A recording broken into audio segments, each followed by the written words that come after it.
जय श्री कृष्ण। भगवान कृष्ण सूर्य की बात, मनु की बात, स्वांकु की बात, जिनकी भी बात भगवान कृष्ण किए हैं वो सभी ने गृहस्थ में ही रहकर परमात्मा को प्राप्त किया। गृहस्थ आश्रम सभी आश्रमों से श्रेष्ठ आश्रम है। इसी आश्रम में रहकर परमात्मा को प्राप्त किया जा सकता है। इसी आश्रम में रहकर कामनाओं को त्याग किया जा सकता है।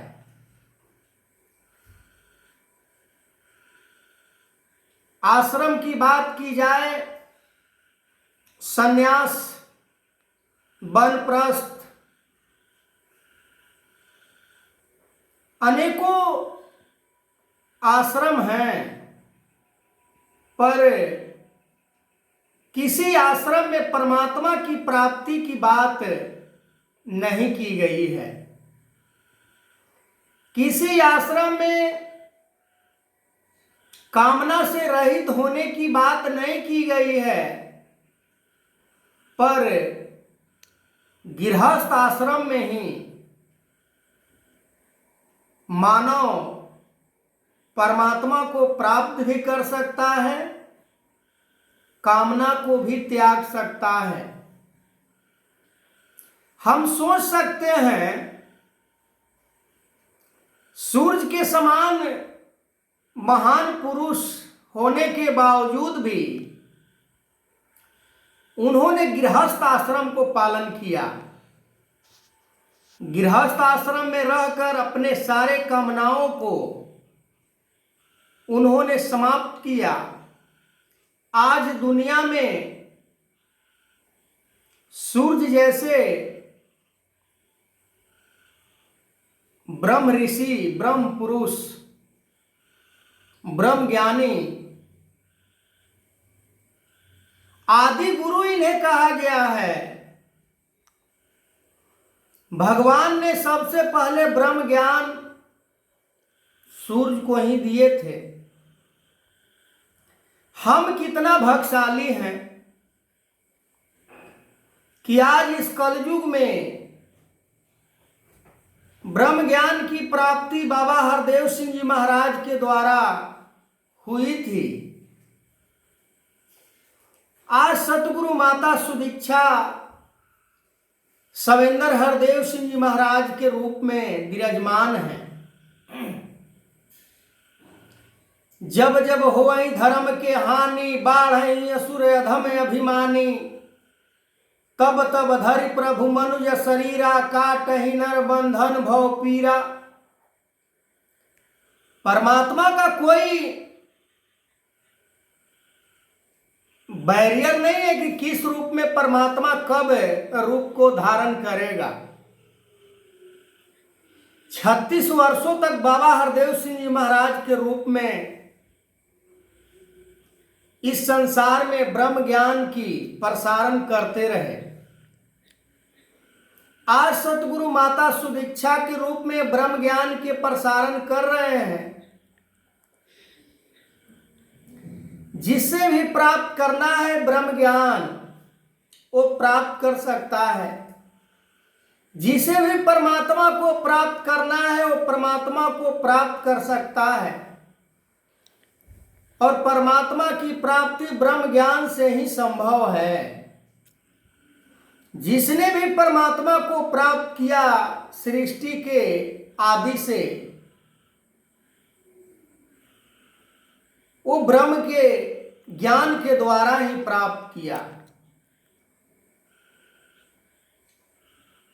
चाहे किसी भी महापुरुष की बात की जाए, किसी भी संत की बात की जाए, किसी भी भक्त की बात की जाए, और भक्ति का शुरुआत भी ब्रह्म ज्ञान से ही शुरू होता है।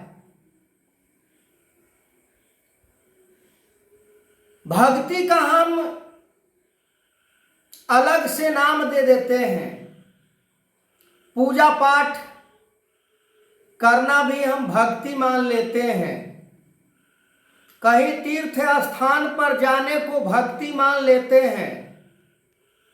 कहीं मंदिर मस्जिद में जाने का हम भक्ति मान लेते हैं, पर वो भक्ति है नहीं। हम वो कर रहे हैं, कोई बात नहीं। हमारी आस्था, हमारा विश्वास, जितना हमें समझ होती है उतना ही हम करते हैं। जैसे कोई बच्चा स्कूल में जिसे क ख का ज्ञान होता है, उससे यदि किसी कॉलेजेस या यूनिवर्सिटी की बात की जाए तो उसे नहीं जानकारी होती है, उसे नहीं पता होता है। कहने का मतलब कि जिसके पास ब्रह्म ज्ञान होता है वो परमात्मा को जानता है, उसे परमात्मा की पता होती है।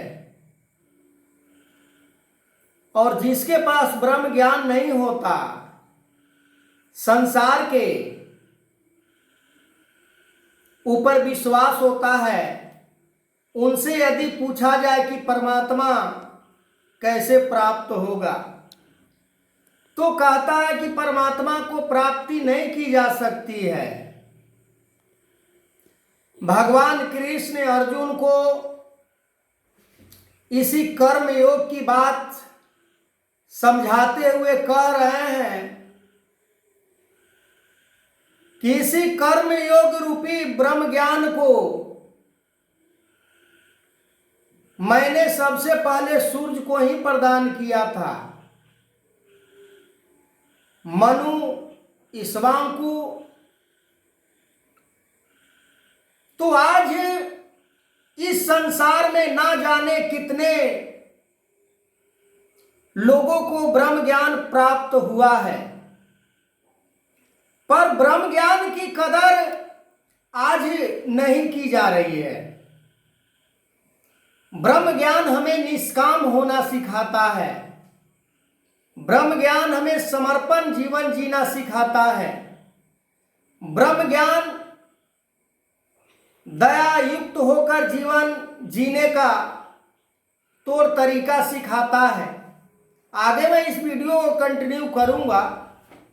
तब तक के लिए जय श्री कृष्ण।